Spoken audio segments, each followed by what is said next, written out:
Құрметті азаматтар, Ішкі істер министрлігі 2025 жылды құқық бұзушылықтың алдын алу жылы деп жариялады.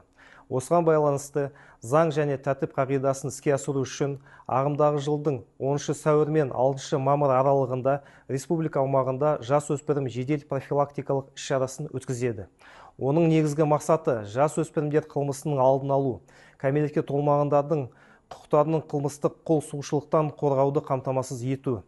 Іс-шараға білім беру, денсаулық сақтау, қадағалау органдары, жұртшылық өкілдері, ішкі істер органдарының жеке құрамы тартылды.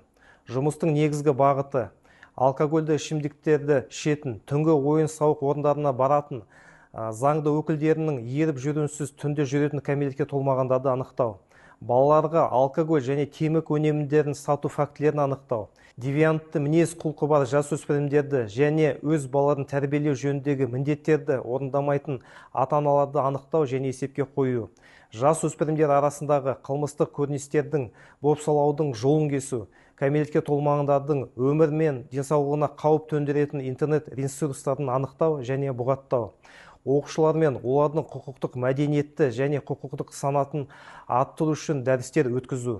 Сіздерден белгілі болған балалардың құқықтарын бұзу фактілері туралы дереу полицияға хабарлауды сұраймыз.